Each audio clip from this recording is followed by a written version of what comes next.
ایک دن وہ لمحہ آتا ہے جب تم اپنے زخموں کو برا نہیں سمجھتے بلکہ ان زخموں کے ذریعے رب کو پہچاننے لگتے ہو،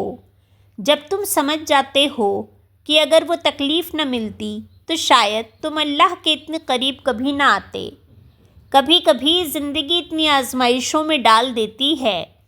کہ انسان سوچتا ہے یا اللہ آخر کب تک، لیکن پھر اندر سے ایک نرم سی آواز آتی ہے، جب تک تمہیں یقین نہ ہو جائے کہ میری رحمت تمہارے درد سے بڑی ہے۔ یہی تو اصل آزمائش ہے، ایمان کا امتحان، کہ تم تکلیف میں بھی اللہ کو یاد رکھو، مایوسی میں بھی امید رکھو اور ٹوٹنے کے بعد بھی دعا مانگنا نہ چھوڑو۔ لوگ کہتے ہیں صبر کرنا آسان ہے، لیکن حقیقت میں صبر وہ طاقت ہے جو صرف انہیں نصیب ہوتی ہے جن کے دل اللہ سے جڑ جاتے ہیں، کیونکہ صبر کا مطلب صرف خاموش رہنا نہیں، صبر کا مطلب ہے اللہ کے فیصلے پر رضامند رہنا، چاہے دل رو رہا ہو۔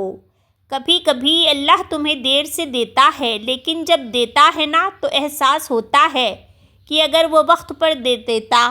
تو تم سنبھال نہیں پاتے۔ وہ تمہیں تیار کرتا ہے، پختہ بناتا ہے اور پھر وہ چیز دیتا ہے جو تمہارے لیے واقعی بہتر ہو۔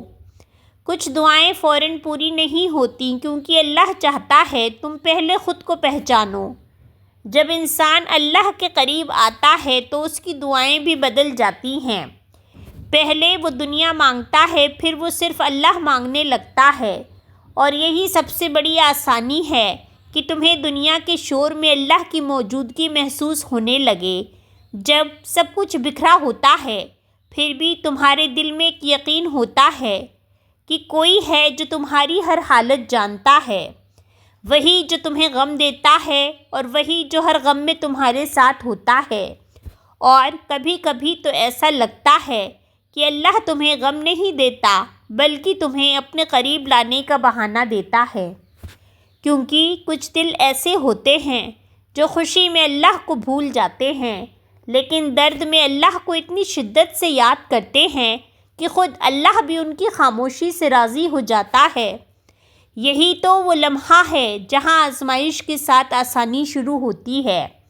جب تمہارے اندر کا شور ختم ہو کر ذکر میں بدل جاتا ہے، جب تمہاری تھکن عبادت میں بدل جاتی ہے اور تمہارا درد یقین میں۔ یہ وہ مقام ہے جہاں انسان ٹوٹ کر بھی مطمئن ہوتا ہے، کیونکہ اب وہ جانتا ہے اللہ نے تکلیف دی ہے تو اس کے بدلے سکون بھی لکھا ہوگا،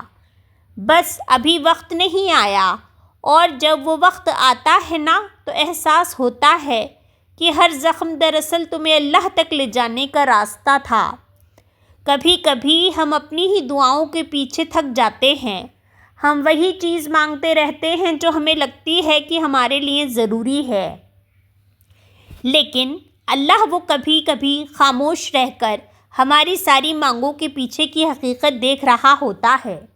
ہم روتے ہیں ایک قطرے کے لیے اور وہ اوپر عرش سے دیکھ رہا ہوتا ہے کہ میرے بندے کے لیے تو میں نے پورا سمندر لکھ رکھا ہے۔